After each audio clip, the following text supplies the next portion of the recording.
Tudo bem, mulherada linda? Como é que vocês estão? Graças a Deus. Essa semana é toda nossa. Aliás, todos os dias são nossos, né, gente? Fala sério, mas essa semana nós vamos dizer assim, que somos mais lembradas, né, daquilo que Deus tem feito por nós.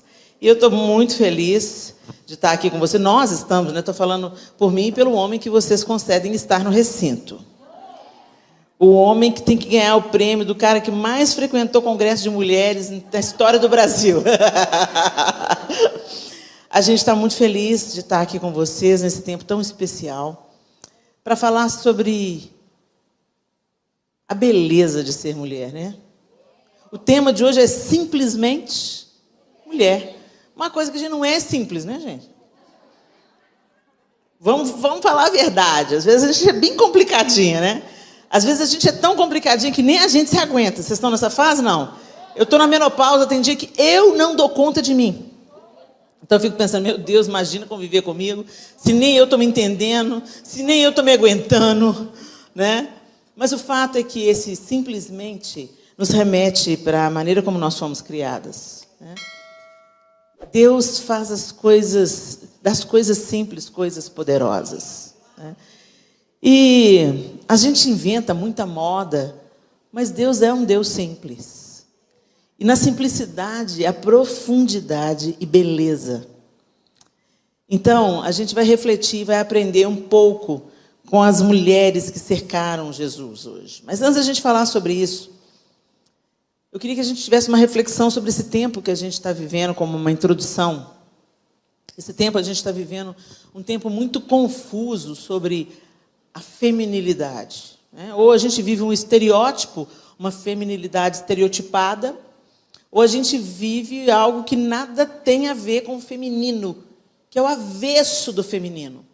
E eu ouso dizer, embora eu saiba que eu vou cair no descrédito de muita gente, e algumas mulheres vão ficar atravessadas comigo na goela, mas o fato é que a gente sabe que o movimento feminista, aquele que pretensamente estava oferecendo à mulher, defendendo, né, a oportunidade de voz, o direito de voz, o direito de oportunidades, o direito ao trabalho, enfim, e tantas outras coisas. Na verdade, ele maquiou com uma ideia fantástica, mas as raízes estão totalmente apodrecidas. E o que está sendo propagado hoje para as nossas meninas nada mais é de que uma outra forma de feminicídio. É aquilo que mata o feminino.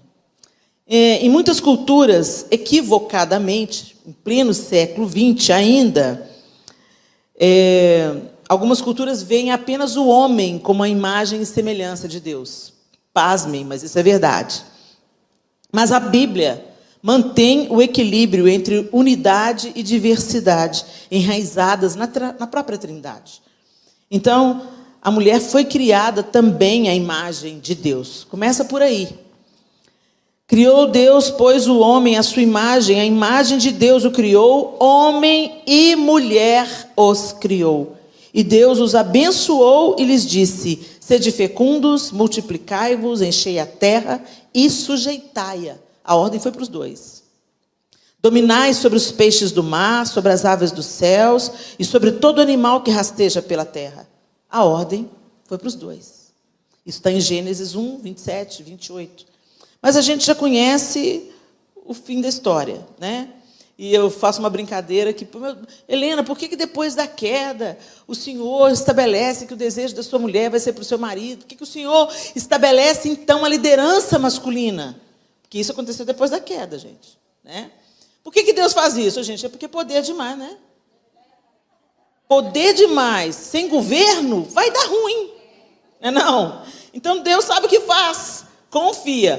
Mas, ao mesmo tempo que Ele dá autoridade para o homem, Ele fala com o homem. Escuta aqui. Lá em 1 Pedro, não enganado é 1 Pedro, o apóstolo Pedro fala para os homens: olha, não ouse tratar sua mulher com amargura, porque se você fizer isso, nem as suas orações serão ouvidas. O apóstolo Paulo também fala: olha, vocês, maridos, vocês vão amar a mulher como Cristo amou a igreja e se entregou por ela. Então, a vontade de Deus, quando Ele estabelece a liderança masculina, o padrão é Ele mesmo. Uma liderança gentil, que não oprime, que não mutila, né? Enfim, a queda está aí, né, gente? Reverberando até hoje. Mas a intenção de Deus é que quando Jesus vem e Ele nos reconcilia com Deus, quando nós entregamos a nossa vida a Cristo, então nós entramos num outro caminho, um novo e vivo caminho, aberto pela cruz de Cristo, para a gente então voltar a viver de acordo com o propósito de Deus, e não de acordo com a música que está tocando no mundo até hoje. O problema é que às vezes a gente vem por esse novo vivo caminho, mas a gente começa a flertar com o outro caminho. A gente vem para esse novo vivo caminho, mas a gente vem trazendo sacos de lixo lá do mundo. A gente vem trazendo sacos de lixo do ressentimento, da comparação, da competição entre homens e mulheres, entendeu? E a gente entra na vibe que o mundo está tocando. E a gente, de repente, a gente se apropria até dos termos que parecem ser verdadeiros, mas, gente, sabe qual que é a especialidade de Satanás? Engano. E sabe o que é engano? É o que parece verdade.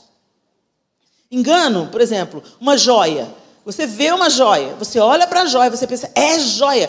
A réplica é tão parecida, precisa de ser um ourives experiente para identificar que é uma bijuteria bem feita. E o diabo é especialista em mentiras bonitas, mentiras bem contadas. Então, a nossa petição é que o Senhor abra os nossos olhos, os nossos ouvidos e desperte o nosso entendimento para nós não sermos seduzidas por um discurso bacana, mas que está matando o feminino. Está descaracterizando a nossa feminilidade. E está, principalmente, nos afastando do padrão de Deus e nos colocando no padrão do mundo. O nosso prumo é Cristo. O nosso prumo não é este século. Esse século está doente, arrebentado. Ele não tem nada para nos ensinar. Muito pelo contrário. A intenção é que nós sejamos o sal, que nós sejamos a luz. Amém? Porque pertencemos a Cristo. Há uma diversidade de culturas no mundo hoje, e as culturas complementares, por exemplo, a cultura complementar, ela prega o quê? Que homens e mulheres, eles não disputam poder. Os dois são valiosos e os dois se fortalecem mutuamente, respeitando cada um a sua individualidade e a sua maneira de fluir, né, naquilo que Deus te formou para ser. Tem características, gente, que são biológicas. Não adianta você negar a biologia. Vou ilustrar de uma maneira grotesca, desculpa eu dar esse exemplo, mas vamos dar só para vocês entenderem. Tem uma linha do feminismo que agora está defendendo. Por que as mulheres não podem andar... Está no calor, né? Que dia quente que a gente teve hoje. Por que a gente não pode tirar a blusa e ficar sem blusa, se os homens têm o mesmo direito? E tem um tanto de homem que está achando a ideia genial. É, isso aí! Tira a blusa, entendeu? Por quê? Porque tem um grupo de mulheres que acredita que se a gente está buscando direitos iguais, então a gente tem o direito de desfrutar das mesmas facilidades. Então, se o homem pode tirar a blusa na praia ou num lugar mais à vontade, por que não? A gente também está com calor, não pode tirar a blusa, né? Por uma questão simples, gente. Se eu vejo um homem sem blusa, eu posso ficar, dependendo do formato do tórax dele, eu posso achar até interessante. Bonito. Eu posso apreciar. Mas nada no meu corpo vai mudar.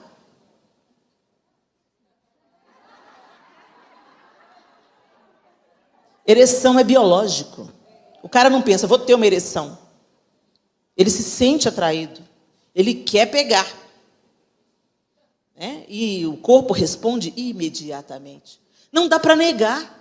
Então, a gente está vivendo um tempo tão maluco que está querendo negar verdades absolutas. Existe uma verdade absoluta. Biologia é biologia. Entendeu? As pessoas falam, não tem verdade absoluta. Porque não entenderam que conhecereis a verdade. E a verdade vos libertará. Nas culturas complementares, então, as virtudes femininas, onde não há essa disputa de poder e não tem essa contaminação desse tempo, as virtudes femininas são honradas. Infelizmente, essas culturas complementares elas estão se tornando cada vez mais extintas, né? Agora, tem uma coisa interessante no judaísmo, por exemplo. No judaísmo, gente, quando acontece o Shabat, o que acontece? Os homens da casa, o homem da casa e os filhos se reúnem para honrar a mulher. Então, o pai honra a mãe diante dos filhos. O dia do Shabat é o dia de ler o Provérbios 31 para a mulher virtuosa e dizer que ela é uma figura importantíssima dentro daquela cultura. Hoje, no século XXI, uma criança só é considerada judia se a mãe é judia. Se o pai é judeu, não é considerado judeu. Então, quer dizer, eles reconhecem o papel da mulher, embora muita gente ache que a cultura judaica seja uma cultura machista. Quando você começa a interagir, conversar e ver como é que funciona, você vê que é cada um funcionando num papel, né? O homem protegendo, provendo, cuidando, e a mulher também acolhendo, aconselhando, orientando, ensinando, cumprindo o seu papel. E ela é honrada. Então, é tão bacana isso. Nas culturas sexistas, as virtudes das mulheres são desprezadas. Então, o que acontece? Quando a gente escuta falar, né? Luta como uma mulher, é uma mulherzinha, né? Essas coisas que agridem os nossos ouvidos, né? E, cuida de casa, cuida de menino. Você pode mais, querida. Gente, serviço de casa não é fácil, não é para qualquer um, não. Eu estou sem a Cida, minha fiel escudeira, desde do início, final de outubro, ela saiu para fazer uma cirurgia e está até hoje recuperando. E eu estou lá equilibrando casa, marido, menino, que ainda está em casa, casamento do filho, mês que vem, e ministério. Peguei um jeito na coluna que só Jesus na causa. Estou falando sério, gente. Passei o último mês tomando analgésico fortíssimo, tive que fazer uma ressonância. Não é para qualquer um. Você faz o trabalho doméstico sabendo que vai ter que fazer de novo amanhã. Você faz o almoço sabendo que vai ter que fazer a janta. Você lava a roupa sabendo que amanhã tem outra trouxa para você lavar. Você põe a roupa na gaveta do menino, o menino não respeita o seu trabalho, você tem que chamar, ter um papo cabeça com ele. Entendeu? Para ele não levar um mau hábito para o casamento. Então, enfim, mulher é um bicho porreta demais.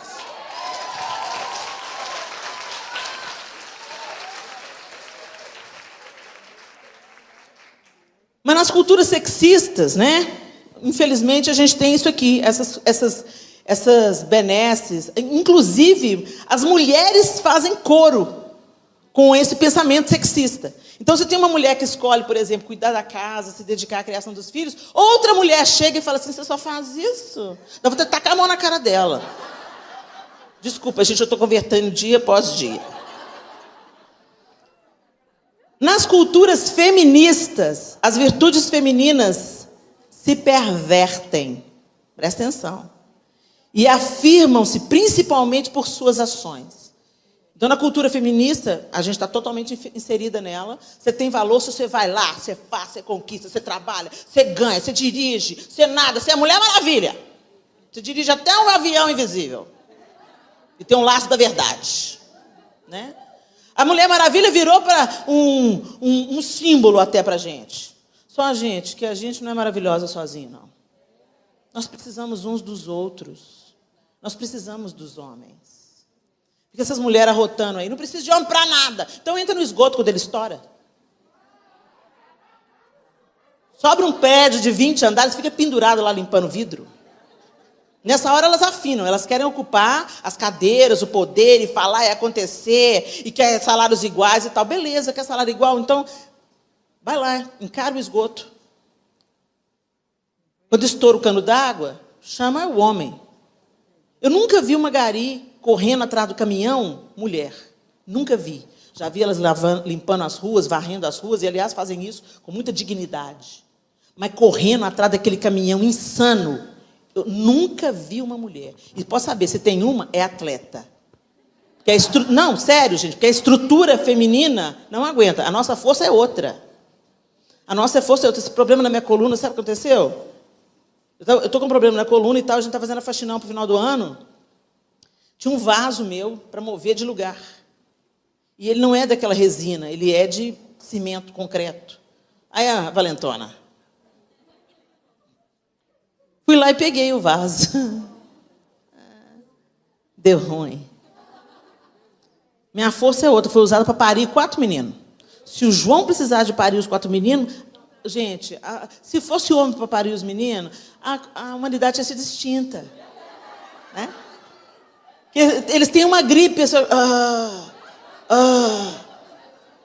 Não é melhor nem pior, gente, características, entendeu? A maioria dos homens tem intolerância à dor, eles não dão conta de sentir dor. Eles têm coragem, eles vão lá, matam o morcego, a barata, eles vencem os medos deles, pegam os ratos pelo rabo e vão, mesmo que seja para provar que é macho. Agora, esses estão em extinção, gente. Esses estão em extinção. As mulheres, dentro do feminismo, elas estão tão caracterizadas com as funções masculinas que os homens estão correndo das baratas e as mulheres estão tendo que matar as baratas. Então, o feminismo falha ao considerar a igualdade do ser como uniformidade. Igualdade do ser não é uniformidade. Por isso, exige que a mulher deixe de existir como mulher e se torne um homem para ser respeitada como mulher. Então, o que o feminismo moderno está fazendo? Matando o feminino. Então, para uma mulher ser respeitada no mercado de trabalho, ela mata os ratos, entendeu? Só falta coçar. Ela se veste como homem, ela assume os cabelos debaixo do braço, ela anda de perna aberta, ela consome mais álcool do que os homens, ela começa a fumar mais do que os homens, ela começa a trair tanto quanto os homens. Espera aí, gente, é para igualar na baixaria? É para igualar naquilo que sente pior? Então, infelizmente, gente, é isso que está acontecendo, né? E, embora distintas, essas culturas têm como pano de fundo a valorização primeira do elemento masculino, o que não tem nada a ver com o propósito de Deus. Então, mesmo no feminismo, que parece algo que resgata o feminino, né, que resgata o valor da mulher, não é isso que a gente está assistindo. A gente está assistindo uma degradação da figura feminina e da valorização do feminino. Gente, o mundo é cheiroso, é bonito, é cor de rosa e sei lá de que cor que você goste. Porque a mulher é que põe cor, sabor, textura, ela é sensível, ela percebe quando tem uma coisa errada, ela vai lá, ela reconcilia, ela acolhe, ela protege, ela defende a outra. A gente está perdendo essa característica, a gente está chutando o pé na porta e a gente está falando alto e a gente está deixando os cabelos crescer debaixo do braço. Que coisa medonha! E a gente tira a blusa e tira tudo e nos tornamos tão desinteressantes, perdemos o mistério, perdemos aquele fascínio que o feminino tem e que deixou Adão de queixo caído. Esse é osso dos meus ossos.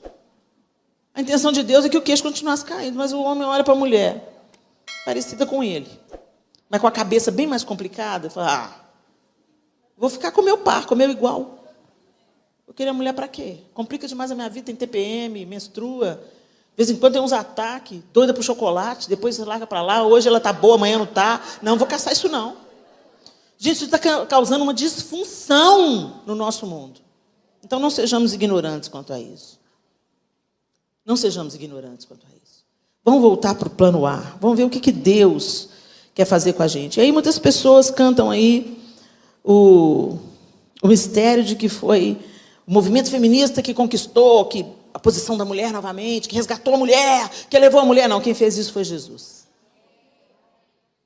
Quando Jesus se manifesta, a primeira coisa, ele encarnou no ventre de uma...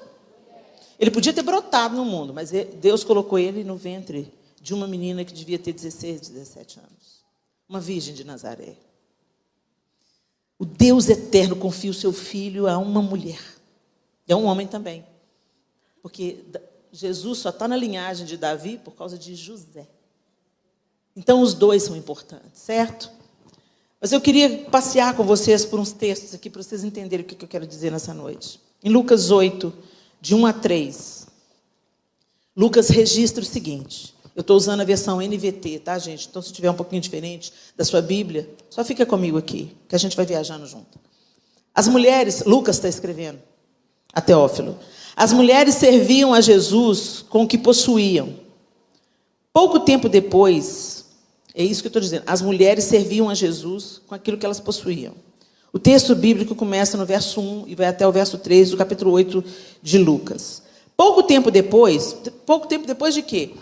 O último episódio, no capítulo 7, está contando que ele estava na casa de Simão, fariseu, e uma mulher entra e lava os pés dele com suas lágrimas, enxuga com os cabelos. Você lembra? Simão fala assim, se ele soubesse quem é que está lavando o pé dele. E aí Jesus fala assim, eu entrei na sua casa, você não me deu beijo, você não lavou os meus pés, mas ela não cansa de fazer isso. A quem muito é perdoado, muito ama. Vocês lembram dessa passagem? Então, nós estamos acabando dessa passagem. Pouco tempo depois, Jesus começou a percorrer as cidades e os povoados vizinhos, anunciando as boas novas a respeito do reino de Deus. Iam com ele os 12, e também algumas mulheres que tinham sido curadas de espíritos impuros e enfermidades. Entre elas estavam Maria Madalena, de quem ele havia expulsado 7 demônios, Joana, esposa de Cusa, administrador de Herodes, Susana e muitas outras que contribuíam com seus próprios recursos para o sustento de Jesus e seus discípulos. Olha como é que Jesus começa fazendo o resgate da mulher desde a sua encarnação. Ele encarna, então, no ventre de uma mulher. Ele é cuidado, nos primórdios, amamentado por uma mulher. E quando ele iniciou o seu ministério, quem que sustenta o ministério de Jesus? As mulheres. A mulher deu o seu melhor a Jesus. Por que você fala isso, Helena? Por causa da história que está em Mateus 26, de 6 a 13. Enquanto isso, Jesus estava em Betânia, na casa de Simão, o leproso. Quando ele estava à mesa, uma mulher entrou com um frasco de alabastro. É a mesma história, só que agora narrada pelo evangelista Mateus. Contendo um perfume caro, e derramou o perfume sobre a cabeça dele. Não é a mesma história, essa é outra história. Aquela é a pecadora que lavou os pés. Essa é a mulher que entrou para ungir Jesus para a sua morte. Contendo o perfume caro, e derramou o perfume sobre a cabeça dele. Ao ver isso, os discípulos ficaram indignados. Que desperdício! Gente, essa cara de homem, né? Cara de homem. Que desperdício, né? É característica, gente. Eles estão pensando nas coisas práticas, né? Que desperdício. Por isso que precisa dos dois. Senão a gente desperdiça tudo, né? A gente leva a casa à falência, não é não? Ou então fica tudo seco, cinza, azul marinho e preto. É assim? Tudo sem cor. Pois é. Ao ver isso, os discípulos ficaram indignados. Que desperdício, disseram. O perfume poderia ter sido vendido por um alto preço e o dinheiro dado aos pobres.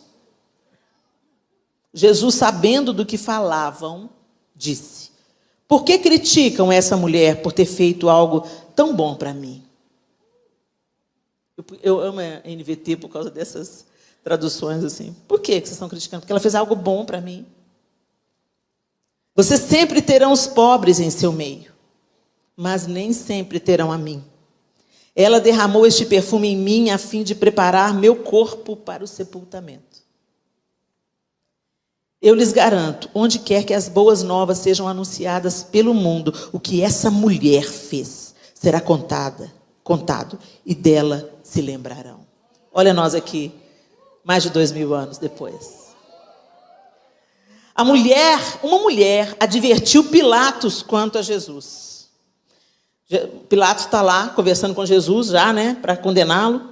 Nesse momento, enquanto Pilatos estava sentado no tribunal, está em Mateus 27, 19. Depois vocês marcam aí, depois vocês vão debruçar sobre as escrituras em casa e pesquisar mais sobre isso. Nesse momento, enquanto Pilatos estava sentado no tribunal, sua esposa lhe mandou o seguinte recado: deixe esse homem inocente em paz. Na noite passada eu tive um sonho a respeito dele e fiquei muito perturbada. Deus estava mostrando à mulher de Pilatos com quem que o marido dela estava tratando. Uma mulher foi avisada pelo próprio Deus e advertiu o seu marido quanto a Jesus. Deus sabia que iria levar aquilo a cabo. Mas eu fico pensando cá comigo que Pilatos precisava de ter essa experiência. Sabe-se lá o que isso pode ter gerado na história dele. As mulheres permaneceram. Mateus 27, 55 a 61. Muitas mulheres que tinham vindo da Galileia com Jesus para servi-lo, olhavam de longe. Olhavam o quê, gente? A crucificação. Aqui ele já tinha sido julgado, condenado e estava crucificado. A maioria dos discípulos haviam fugido, com medo. Mas as mulheres, as que tinham vindo com ele desde a Galileia, então aquelas que foram citadas aqui por Lucas, Maria Madalena, as mães de João e Tiago, Salomé, muitas mulheres que tinham vindo da Galileia com Jesus para servi-lo olhavam de longe. Entre elas estavam Maria Madalena, Maria, mãe de Tiago e José, e mãe dos filhos de Zebedeu, que é Salomé. Ao entardecer, José, um homem rico de Arimateia, que tinha se tornado seguidor de Jesus, foi a Pilatos e pediu o corpo de Jesus. Pilatos ordenou que lhe entregassem o corpo. José tomou o corpo e o envolveu num lençol limpo, feito de linho, e o colocou num túmulo novo de sua propriedade, escavado na rocha. Então rolou uma grande pedra na entrada do túmulo e foi embora. Maria Madalena e a outra Maria estavam ali, sentadas em frente ao túmulo. Isso está em Mateus 27, 61. As mulheres sabiam honrar e cuidar. Lucas 23. Esse aqui eu vou ter que ir. Lucas 23, de 46, a partir do 46. Então Jesus clamou em alta voz: Pai, em tuas mãos entrego o meu espírito. Com essas palavras, deu o último suspiro. Quando o oficial romano que supervisionava a execução viu o que havia acontecido, adorou a Deus e disse: sem dúvida, este homem era inocente. E quando toda a multidão que tinha ido assistir à crucificação viu isso, voltou para casa entristecida e batendo no peito. Mas os amigos de Jesus, incluindo as mulheres que o seguiram desde a Galileia, olhavam de longe.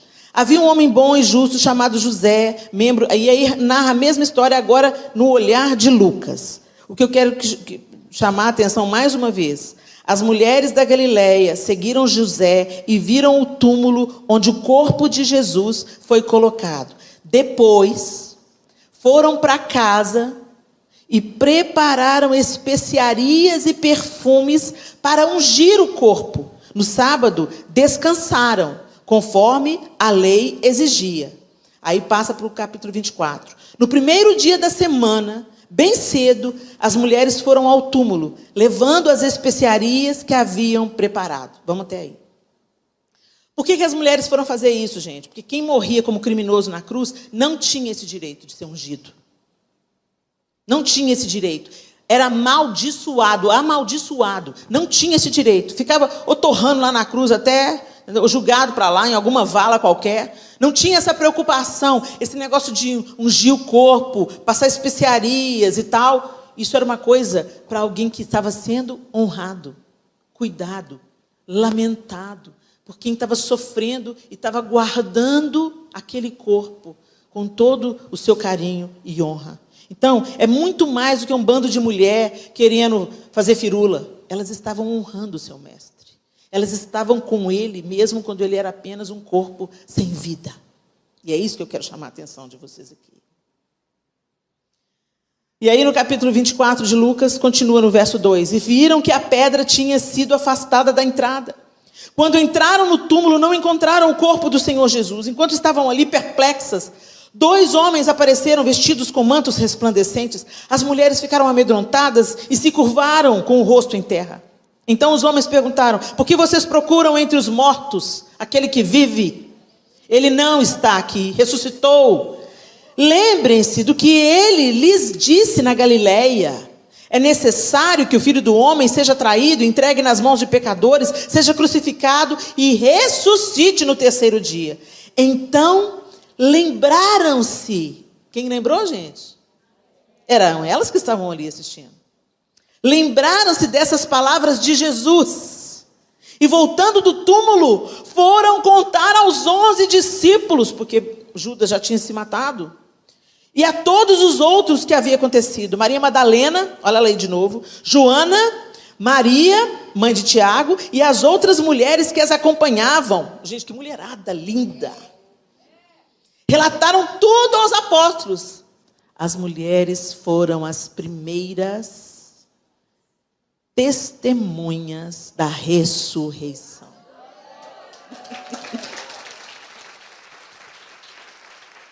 Aí pensa, gente, mas Pedro se levantou e correu até o túmulo. Por quê? Pensou, é coisa de cabeça de mulher. Pensou, olha lá, elas são tão emotivas, tão variando. Abaixou-se, olhou atentamente para dentro e viu os panos de linho vazios. Então voltou para casa admirado com o que havia acontecido. Ele precisou de ir lá e ver. Mas as mulheres não questionaram. Quando elas viram o túmulo vazio, elas queriam, onde está? E foi a elas anunciado em primeira mão o milagre da ressurreição. A alegria da ressurreição foi dada a elas em primeira mão. As mulheres permanecem crendo, orando e obedecendo. Atos 1, 12 a 14. Então voltaram do Monte das Oliveiras para Jerusalém. Do Monte das Oliveiras, sim, Jesus tinha acabado de ascender ao céu. Eles tinham acabado de ter essa experiência. Jesus se despediu deles. Depois de ressuscitado, Jesus ficou 40 dias caminhando com eles, ensinando, falando, orientando. E esse era o último momento. E lá nesse monte é que Jesus disse: permaneçam na cidade e recebereis poder ao descer sobre vós o Espírito Santo. Sereis minhas testemunhas. Foi essa a ordem que Jesus disse. Foi essa que ele deu. Então voltaram do Monte das Oliveiras para Jerusalém, cerca de 1 quilômetro de distância. Exatamente isso, o Monte das Oliveiras, você vê Jerusalém, é 1 quilômetro de distância. Quando chegaram, subiram à sala do andar superior da casa onde estavam hospedados. Estavam ali Pedro, João, Tiago, André, Filipe, Tomé, Bartolomeu, Mateus, Tiago, filho de Alfeu, Simão, o Zelote e Judas, filho de Tiago. Quem eram esses, gente? Os discípulos. Todos eles se reuniam em oração com um só propósito, acompanhados de algumas mulheres e também de Maria, mãe de Jesus, e os irmãos dele. Isso está em Atos 1, 12 a 14. Só que eu quero chamar a atenção de vocês de uma tradução. Eu acabei de ler a tradução em NVT, mas se você pegar uma outra tradução qualquer, vamos ver a NVI, o verso 14 diz assim: todos eles se reuniam sempre em oração com as mulheres, inclusive Maria, a mãe de Jesus, e com os irmãos dele. As outras traduções colocam os discípulos não numa situação de superioridade. Eles se reuniam com as mulheres em oração. E se está aí um povo que gosta de orar, e quando pega o veio e não larga mais, é mulher. Não é não? Nós lemos essas passagens e eu queria realçar essas qualidades dessas mulheres espetaculares. E a gente podia citar, gente, tantas outras intercorrências com outras mulheres no ministério de Jesus. A gente pode rapidamente se lembrar, por exemplo, da mulher com fluxo de sangue. Gente, quando Jesus pergunta, quem me tocou porque de mim saiu o poder, a mulher não tinha voz em público. A mulher não podia se manifestar publicamente. Mas Jesus dá um megafone e põe na boca dela. Quando ele pergunta, quem que me tocou? Porque de mim saiu o poder. Mestre, está todo mundo te tocando, está todo mundo pondo a mão. Mas uma me tocou de um jeito diferente. Alguém me tocou de um jeito diferente, porque extraiu virtude de mim. Saiu vida de mim. E aí ela se apresenta, e ela abre a boca dela e diz, fui eu. E ela conta a história dela publicamente. Jesus deu voz à mulher. Se a gente para também para pensar, por exemplo, em Marta e Maria. Marta estava de bronca com Maria. Sempre tem uma mulher na vida da outra, né, gente? A gente tem que ser mais amiga, gente, mais cooperadora umas das outras. Está lá Marta se achando a última Coca-Cola do deserto porque ela estava trabalhando para Jesus. E Maria, aquela preguiçosa, estava lá sentada. Essa na leitura de Marta. Mas Jesus falou, você não entendeu. Gente, agora deixa eu te contextualizar. Mulheres não podiam aprender de um rabino, de um rabi. Mulheres não podiam se assentar aos pés de um mestre para aprender. Não era lícito para as mulheres isso, naquela época. E Jesus não remove Maria. Jesus fala, Marta, você está muito ansiosa. Aí, muitos serviços, né? Seu serviço é legal, mas Maria escolheu a melhor parte. E essa não lhe será tirada. As mulheres vão aprender de mim também. Eu vou me manifestar a elas também. É lindo. A gente podia ficar aqui enumerando. Eu volto a dizer, né? O fato dele ter sido tecido no ventre de Maria. Cuidado por ela, alimentado, amamentado por ela. Já pensou, gente? Meu Deus. Meu Deus. Agora as pessoas falam, Maria, mãe de Deus. Não, gente, Maria não é mãe de Deus, porque ela mesmo no cântico de Maria, ela fala assim, minha alma se alegra em Deus, meu Salvador. Ela chama Jesus de meu Salvador. Ela sabia que algo extraordinário estava acontecendo e que Deus pegou a mulher e inseriu a mulher no plano de salvação. Se por uma mulher entrou a queda, por uma mulher entrou o Salvador. É lindo demais. E em todo o ministério de Jesus, a gente vai vendo, e o encontro dele com a adúltera? Aquilo foi armado. O texto diz, em um dos evangelhos, que os fariseus queriam pegar Jesus. Porque queriam que ele desfizesse uma lei de Moisés. E qual que era a lei de Moisés? Se dois são pegos em adultério, traz um homem e a mulher, que os dois vão ser apedrejados. Essa era a lei. Mas trouxeram só a mulher. Engraçado, né? E quando Jesus vê aquilo, gente, o que Jesus vai fazer? Escrever na areia. Eu li o livro de uma autora, e nós mulheres somos bem criativas na nossa imaginação, né? Isso não é teologia não, tá, gente? Isso não está nas Escrituras. A palavra de Deus é bem objetiva na sua narrativa, e às vezes é quase um documento, né? Mas lá está relatado que Jesus abaixou para escrever na areia. Gente, que coisa mais sem pé nem cabeça, que até hoje não entendi. Imagina, vem uma mulher gritando, uma mulher com os cabelos desgrenhados, ela foi pega em flagrante adultério, vestidinha direitinha, que ela não estava, né, gente? Esses caras não devem ter dado para ela nem a oportunidade, porque eles queriam chocar. Eles queriam causar uma ruaça, porque vai ter um apedrejamento. Então, vocês imaginam, vem arrastando a mulher não, gritando. Uma vez eu fui fazer mulher adulta, os caras me levando. Eu comecei a gritar e afastar. Que isso, Helena? Por que você está resistindo? Eu estou indo para a morte, vocês acham que eu vou querendo? Você acha que eu vou alegremente? Ah, sou adúltera, eu vou morrer apedrejada. Não, vocês estão querendo me levar, vocês estão me levando à força, eu não quero isso, vocês me pegaram em flagrante adultério, meu coração está na boca, eu vou morrer, não deu tempo nem de eu vestir minha roupa direito, eu estou aqui pegando esse lençol, com vergonha das pessoas me olhando, meu cabelo está exposto, a minha vergonha está exposta, eu vou morrer. E esse quadro caótico, o pessoal vai chegando, o que é? Apedrejamento! A galera gosta de um escândalo até hoje. Então vocês imaginam, né? O que estava rolando ali? E aí Jesus vê aquele bafafá.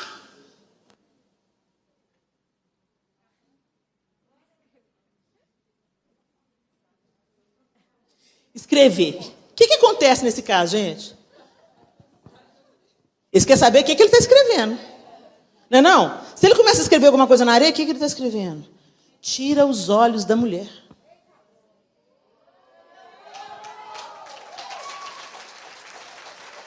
Né?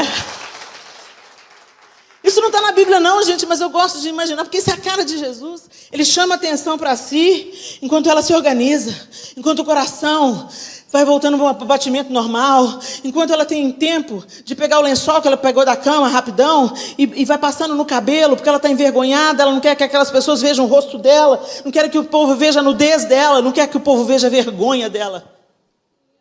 É a cara de Jesus fazer isso. E aí ele vem, ok, a lei de Moisés, né? Ele podia ter levantado e falado, cadê o homem? Vamos apedrejar os dois. Mas ele já sabia o que estava no coração daqueles caras. Ela era pecadora? Era. Ela era culpada? Era. Mas isso não era o mais importante para Jesus. E ele cega e falou assim, ok, vamos cumprir a lei. Quem não tiver pecado pode atirar a pedra. E ele sabia que eles estavam enrascados, porque se eles dizem que eles não têm pecado, eles pecavam contra Deus. Porque quem fala que não tem pecado, peca contra Deus. Aí foram rabinho entre as pernas, pedrinha caindo, né? Bafa o caso, sai de fino. Até que ficaram só os dois. Jesus tinha pecado, gente? Ele podia ter apedrejado? Ele não tinha pecado. Mas ele olha para ela e fala assim: cadê os seus acusadores? Eu fico imaginando ela apavorada e ao mesmo tempo aliviada. Ninguém, Senhor. Eu também não te condeno. Vai. E muda de vida. Não vive mais no pecado. Usa essa oportunidade, começa uma outra vida. Quando ele fala, não peques mais, é isso que ele está falando. Não volta para a antiga prática, não volta para a antiga vida. Tem outra vida que você pode desenhar, tem outra vida que você pode viver, e eu estou te dando essa oportunidade. Esse é Jesus, gente. Não foi o movimento feminista que deu dignidade para a mulher. Quem deu dignidade para a mulher é Jesus. Mas as pessoas... Glória a Deus.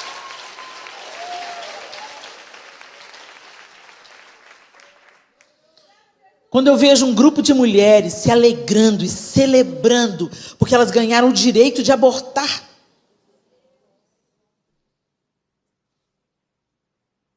Eu falo, Deus, onde nós fomos tão enganadas? Oh, Jesus, alcança essas mulheres que estão enganadas. Tem um deus da mitologia grega que chama Procusto, ou Procrustes. E na mitologia grega conta, acho que é a grega mesmo. Tenho quase certeza que é a mitologia grega. E Procrustes era um anfitrião um pouco esquisito, porque ele tinha uma cama e as pessoas que ele recebia na sua casa, ele era um hospedeiro, e quem se hospedava na casa dele tinha que caber na cama. Se elas fossem maiores do que a cama, elas eram amputadas até caber na cama. E se elas... Gente, isso é mitologia, tá? Muita calma nessa hora. E se elas eram menores do que a cama, elas eram esticadas até caberem na cama. E é isso o que esse tempo está tentando fazer com o feminino. Mutilando, ou esticando e deformando. Procrustes está agindo aí. A cama de Procrustes, tantas vezes, é semelhante à maca do aborto. Por que as mulheres fazem aborto? Para caberem na exigência masculina de que uma mulher produtiva não pode ser mãe. Ou não pode ter mais de um filho. Porque senão ela não é a mulher poderosa, produtiva para o mercado. Ela não é interessante. Uma mulher poderosa tem que abdicar da maternidade. Ou no máximo ter um filho. Outro filho? Não. Não, você é pobre, você não tem o direito de ser mãe. Mata esse filho. É um pensamento demoníaco. É um pensamento sexista. É um pensamento que anula a mulher e a sua beleza. Tem mulheres que nem querem ser mães. De onde veio essa ideia? Não, eu tenho muitas preocupações, eu quero uma carreira. Não tenho jeito para ser mãe, não quero isso para a minha vida. Se você é uma dessas mulheres, eu quero te fazer uma pergunta. Será que você não está deitando ou se deixando moldar na cama de Procusto? De onde veio esse pensamento? Que para você ter uma vida melhor, você não tem filhos, enquanto a Bíblia diz que herança do Senhor são os filhos. E o fruto do ventre, o seu galardão. Os filhos se tornaram pesados para a gente. Quem é mãe não tem paciência com os meninos. Quer terceirizar. Manda para a escola cristã.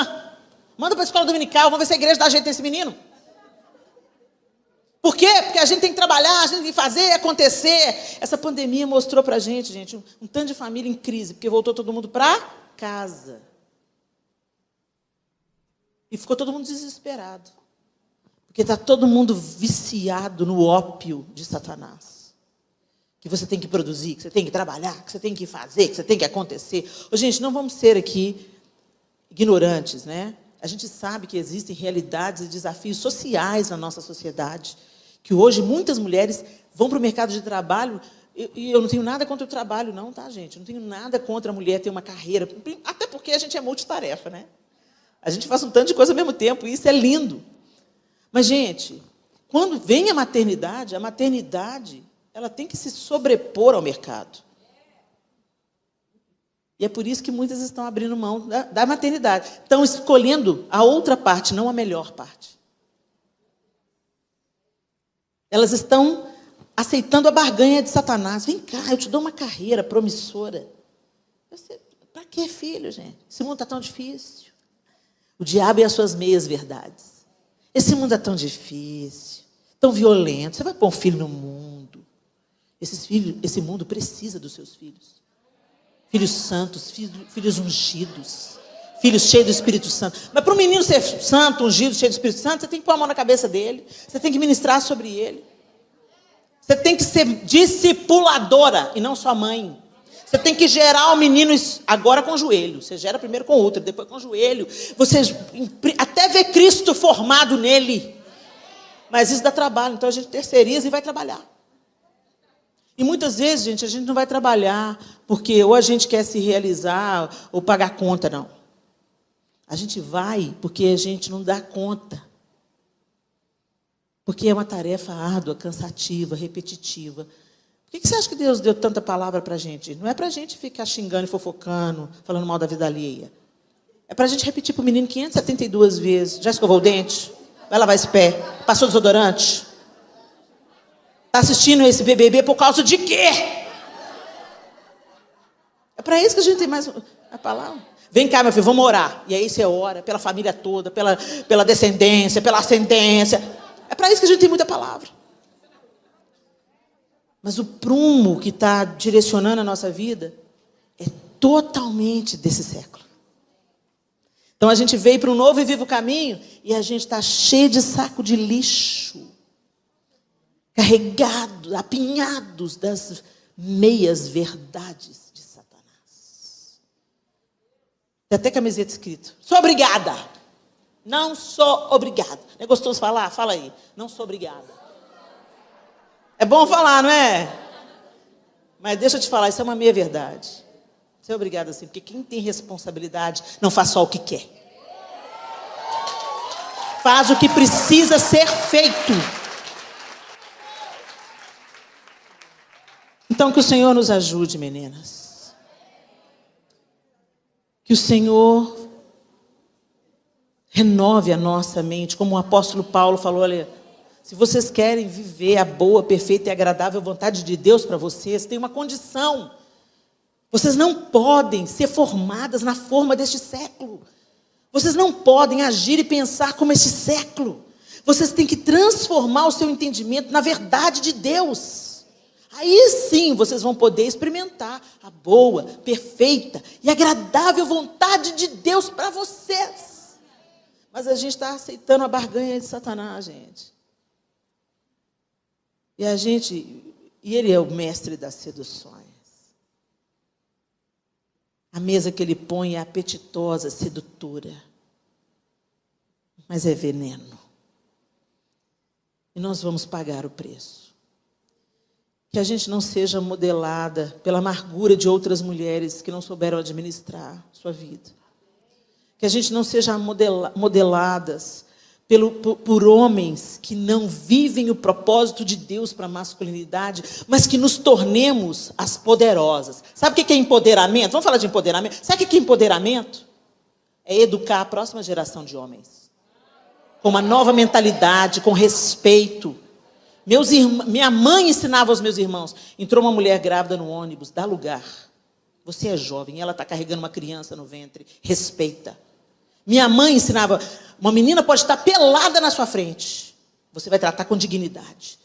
Porque se ela não valoriza a si mesma, você olha para ela com dignidade, porque Deus olha para ela com dignidade. Uma mulher pode estar com a atitude errada, ela não merece ser estuprada. Uma mulher tem o poder de ensinar isso para a próxima geração de homens. E a gente está aí com tanto de homem quebrado, imaturo. Estão amadurecendo, segundo uma última pesquisa, aos 45 anos de idade. E sabe por quê? Porque tem uma mamãe falando com a filha. Vai lá, filha, conquista. Porque filha minha não foi criada para esquentar o umbigo no fogão e esfriar no tanque. E para o filho ela fala assim, quer comer o que hoje, filhão? Quando o pai vem querendo cortar esse cordão umbilical, manda esse menino trabalhar, não se meta. Não se meta com meu filhinho. E o filhinho vai querer casar, a mãe começa a disputar com a nora. E o inferno está formado. A Bíblia fala, deixa o homem, pai e mãe, una-se a sua mulher. Mãe, sai de cena. Agora você é coadjuvante. Eu estou nessa aí, já despachei um, agora estou despachando o outro mês que vem. Dói. Porque a gente cria, mamaram no nosso peito, a gente acordou de madrugada, cuidou com todo zelo, e depois aparece uma bonitinha com a metade da nossa cintura. Cheirosa, fofinha, aleluia, graças a Deus minhas noras são umas fofas. Ganhei 2 filhas. Mas é duro a gente deixar de atriz principal para coadjuvante. Mas aceita que dói menos. Não pensa, eu estou perdendo meu filhinho. Não, estou ganhando mais uma filha. E são 2 amores que não competem. Amor de mãe é amor de mãe. Amor de esposa, amor de esposa. Você não pode dar para o seu filho o que a esposa dele vai dar. Então, hashtag fica a dica, sai de cena. E você, nora? Vocês estão apoiando que vocês não são sogra ainda, né? Você, nora, é a mãe do seu amor. Ah, mas ela é chata, Helena, mas é a mãe do seu amor. Tem uma porção dela que está no cara que dorme com você. De uma certa forma, você dorme com a sua sogra. Tem um gene dela nele. Então, deixa eu te falar. Honra a sua sogra. Ela já percorreu um caminho que você ainda não percorreu. Lembra que ela é mãe. Esse lugar você nunca vai ocupar. Não tente ser a mãe do seu marido. Não faça isso. Não funciona. Deixa os amores. Eles não competem. A segurança vai tomando os nossos corações. A gente vai entendendo que tem beleza em ser sogra. Que tem beleza em ser nora. Que tem beleza em ser mãe. Tem beleza em ser filha. Tem beleza em ser esposa. Plano de Deus é sempre melhor que o nosso. Que a cama de Procrustes não molde você, mas que a palavra de Deus seja o seu farol. Fique de pé no seu lugar.